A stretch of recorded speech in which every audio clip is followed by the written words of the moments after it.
Bonjour, aujourd'hui je vous fais ce petit audio pour vous parler de mon dernier livre, Les 9 protocoles de l'arbre de vie, et surtout pourquoi est-ce que j'ai conçu ce livre audio pour préparer les naissances avec l'hypnose, et également je vais vous parler un petit peu des douleurs, comment fonctionnent justement les douleurs et pourquoi est-ce que l'hypnose est très intéressant et vraiment très utile en tout cas pour accompagner la maternité et surtout l'accouchement.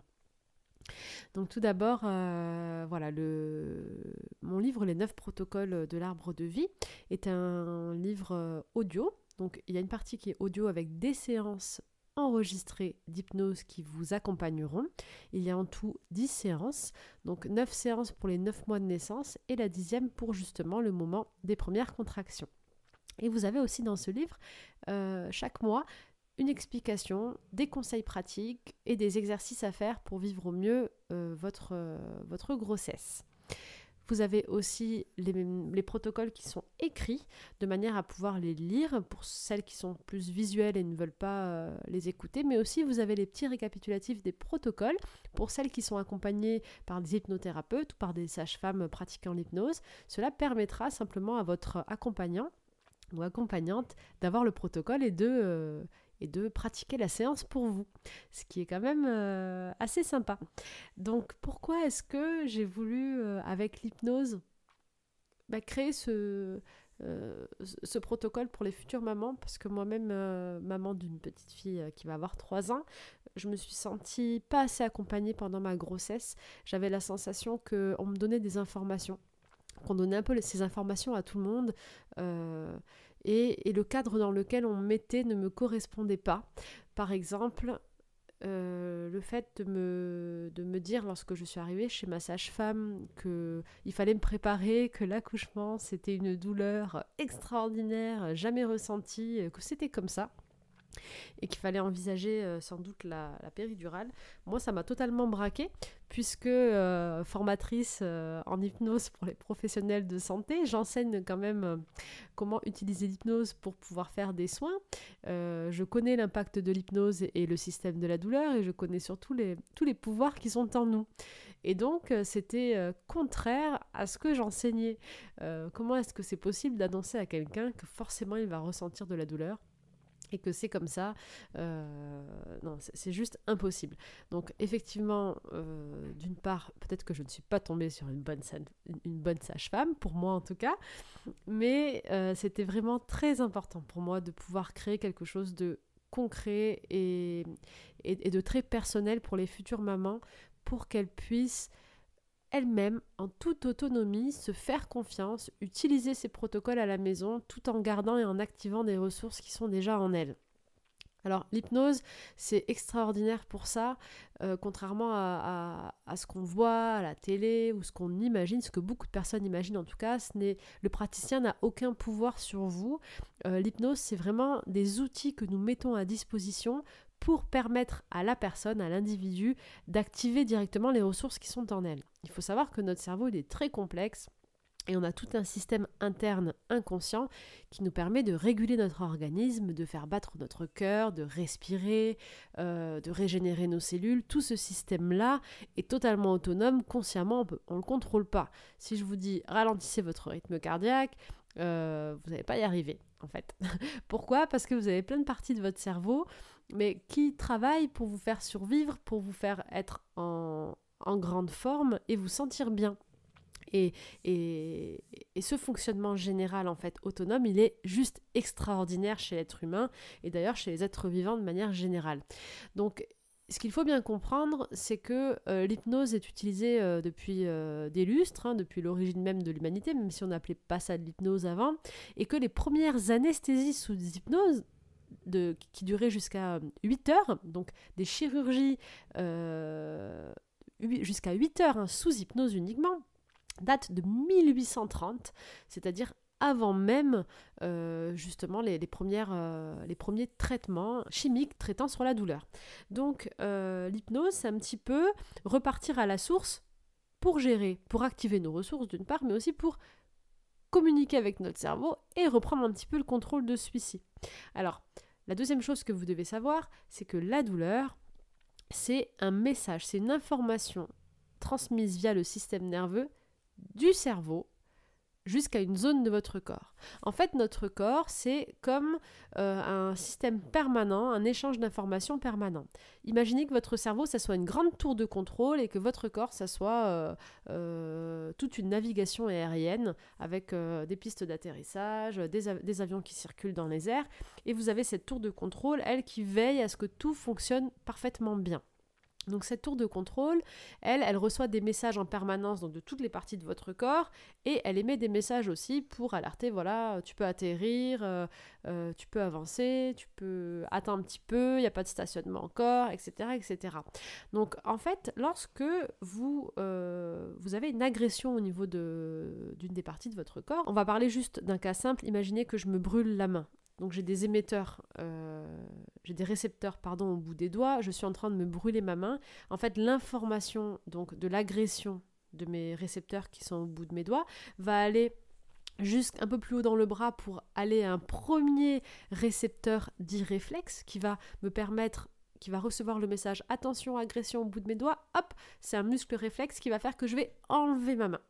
Mais ensuite, le système nerveux va continuer à envoyer l'information jusqu'à mon cerveau, à ma tour de contrôle, en disant attention, attention, on a une alerte, on a une agression au niveau des doigts de cette main gauche. Juste là. Alors la tour de contrôle, qu'est-ce qu'elle fait ? Elle voit son avion qui a un obstacle devant elle. Il y a une espèce de tempête qui arrive. Donc le système réflexe de l'avion a détourné la tempête, enfin a détourné l'éclair, mais ne sait plus où aller, ne sait plus où se diriger parce que, en fait, il a besoin de sa tour de contrôle pour le guider. Eh bien, la tour de contrôle, elle va lui dire hop, je t'envoie un message, attention, ne passe plus par là, là où tu es, c'est pas bon. Fais demi-tour, fais demi-tour, fais demi-tour. Alors c'est vraiment une métaphore, mais en réalité, voilà, le cerveau, il envoie un message. C'est le cerveau qui crée l'information de la douleur. Il envoie un message à la zone de douleur pour que la zone arrête ce qu'elle est en train de faire. En fait, c'est un moyen de protéger cette zone de ce corps. Donc le cerveau, lui, reçoit l'information de tous ces petits travailleurs en bas. Attention, on a une agression au niveau de la main gauche, au niveau des doigts. Ok, que fait le cerveau? Que fait la tour de contrôle? Il envoie à ses équipes ce message. Hop, hop, hop, les gars, arrêtez ce que vous êtes en train de faire. Stop, stop, stop. On a une invasion, on a une agression au niveau de nos doigts, de nos tissus, etc. Donc, le message de la douleur est envoyé pour préciser, pour prévenir d'une agression. Donc, le message, l'information de la douleur est très importante. C'est ce qui permet d'être en accord avec soi, de gérer notre organisme, de vérifier que tout aille bien.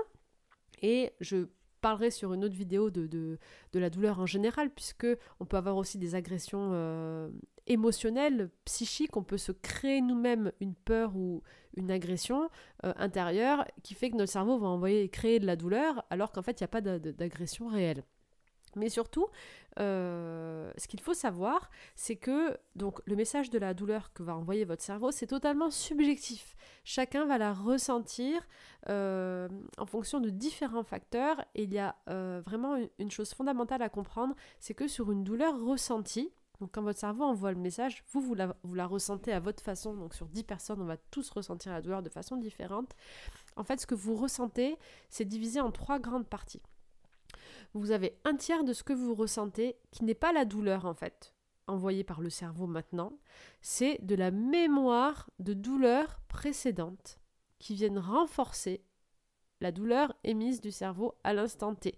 Ça veut dire quoi ? Ça veut dire qu'un tiers de ce que vous ressentez lorsque vous brûlez le doigt ou la main, en fait, vous ressentez un tiers de trop, qui est juste une mémoire de douleur ancienne, qui va venir renforcer votre douleur réelle. Vous avez un autre tiers de douleur qui est des douleurs projetées, futurisées, des douleurs créées en fait, renforcées, une sensation renforcée par la futurisation, la projection d'une douleur éventuelle. Donc ça c'est quoi ? C'est tout ce que j'ai ressenti comme douleur avant qui sont en mémoire. Ça déclenche la douleur que je pourrais ressentir maintenant aujourd'hui et ça me crée une douleur future. Ça vient renforcer en tout cas la sensation ressentie. Donc un tiers de douleur passée, un tiers de douleur future éventuelle que je me crée parce que j'ai des mémoires de douleur et que je me dis que je vais ressentir encore de la douleur. Et en réalité, il y a seulement un tiers de douleur réelle. Donc en fait, quand votre cerveau il envoie le message, on est censé ressentir que 1/3 de ce qu'on ressent. Pourquoi ? Parce que le reste, en fait, c'est des filtres, c'est des mémoires, qui restent en cellules, bien sûr, qui vont venir renforcer la sensation. Donc, c'est propre à chacun. Ça veut dire que, déjà, plus on est jeune, c'est pour ça que les enfants, les tout petits, ils ressentent pas la douleur comme nous. Des fois, ils tombent. Je vois ma fille qui tombe, elle se prend des murs, des fois. Enfin, puis elle se fait des bosses, elle rigole. Et je me dis, mon Dieu, mais elle doit avoir mal. Non. Moins on a de mémoire, moins on a de vécu et de mémoire de douleur, mais moins la douleur ressentie sera forte. Et une personne qui a vécu plus de trauma, qui a plus ressenti de douleur dans sa vie, va ressentir une douleur plus forte, en fait. Par exemple, je prends le cas du dentiste aussi. Il suffit que vous ayez été chez le dentiste une fois et où vous ayez eu vraiment mal lors d'une première anesthésie au niveau de la gencive. Eh bien, il y a de fortes chances pour que toutes les autres fois où vous alliez chez le dentiste, c'est comme ça, lorsqu'il va vous piquer, vous aurez une douleur réelle qui sera juste la piqûre qui est vraiment rien en fait. Moi personnellement, donc je sens rien parce que j'ai pas eu de douleur particulière au niveau des gencives. Mais une personne qui a eu une première douleur dans une mémoire, je parle d'un cas concret, une amie qui a été piquée au niveau du nerf, en fait, la première fois. Du coup, dès qu'elle se refait piquer à la gencive, elle ressent la même douleur que la fois où elle a été piquée la première fois au niveau du nerf. Donc, même d'y aller, en fait, elle a déjà mal, puisque le cerveau, c'est le cerveau qui crée l'information. Donc, juste en visualisant, en fait, qu'elle va chez le dentiste, mais le cerveau, via le mental, la conscience, il reçoit l'information dentiste, donc lui il fait pas la différence entre le réel, l'instant présent ou l'imaginaire, il reçoit l'information dentiste de la part du conscient, donc hop, il envoie le petit message de la douleur, puisqu'il alerte de l'agression qui a été subie auparavant. Alors je ne sais pas si tout ça c'est très clair, je me suis un petit peu égarée sur le système de la douleur, mais je trouve que c'est vraiment important. C'est important de le comprendre. Pourquoi ? Pour vraiment comprendre qu'il n'y a pas de magie. Il n'y a pas de ça marche sur moi, ça marche pas sur moi. Moi, c'est de la fiction. Tout le monde est sous hypnose en permanence. Un état d'hypnose, c'est un état tout à fait naturel dans lequel nous sommes simplement en état modifié de conscience. Donc, vous êtes en état modifié de conscience lorsque vous lisez un bon bouquin et que vous commencez à imaginer les décors et les personnages autour de vous. Lorsque vous écoutez une bonne musique et que votre esprit s'évade, lorsque vous êtes en train de somnoler un petit peu, soit parce que vous méditez, soit avant de vous endormir, où vous avez plein d'idées qui vous reviennent et vous pensez à toutes les choses que vous avez à faire le lendemain, et même lorsque vous conduisez tout simplement. Combien d'entre vous ne s'est pas déjà demandé, après un certain trajet, quelques minutes de route, je suis déjà arrivé là ?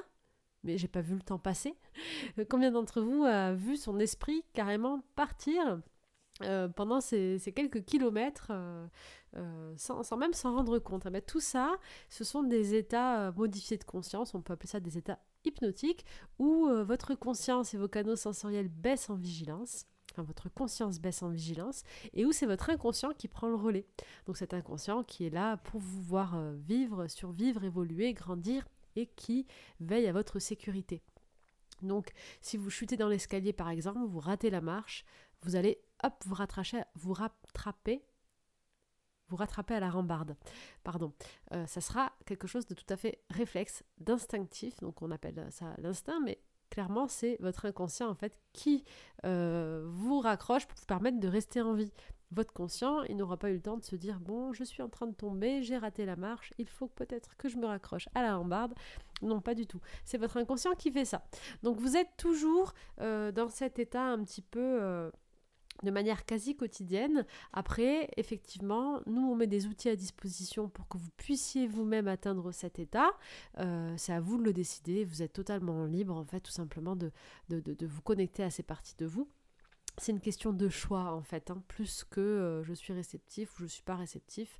Il suffit simplement de le vouloir, d'avoir envie, d'avoir confiance et d'être prêt, tout simplement, à contacter cette grande partie de vous.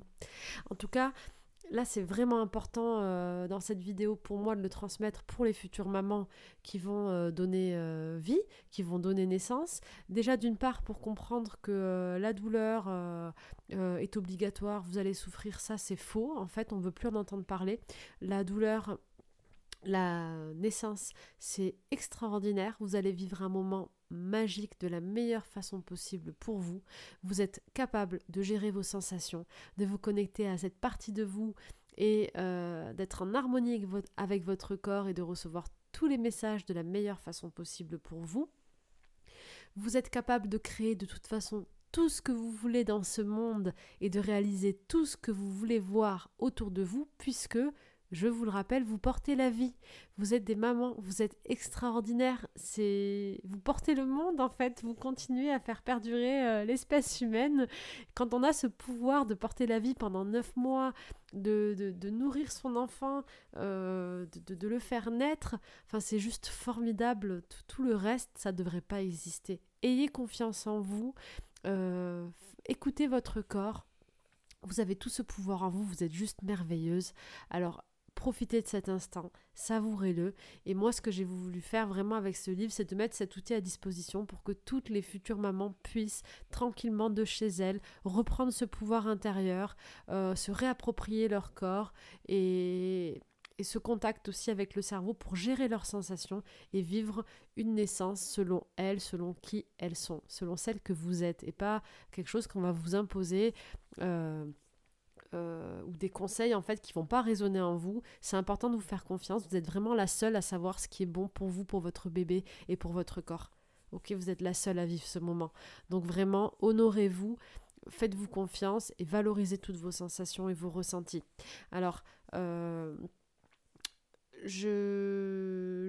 livre, je sais pas si je l'ai dit, sera pas disponible avant le 14 avril 2020, pardon, en format papier. Donc c'est un coffret où vous avez le CD avec les 10 protocoles, donc les 10 séances, c'est vraiment que les séances d'hypnose, et vous avez la partie livre où les protocoles sont écrits, mais où vous avez pour chaque mois les conseils, les astuces, les exercices à faire.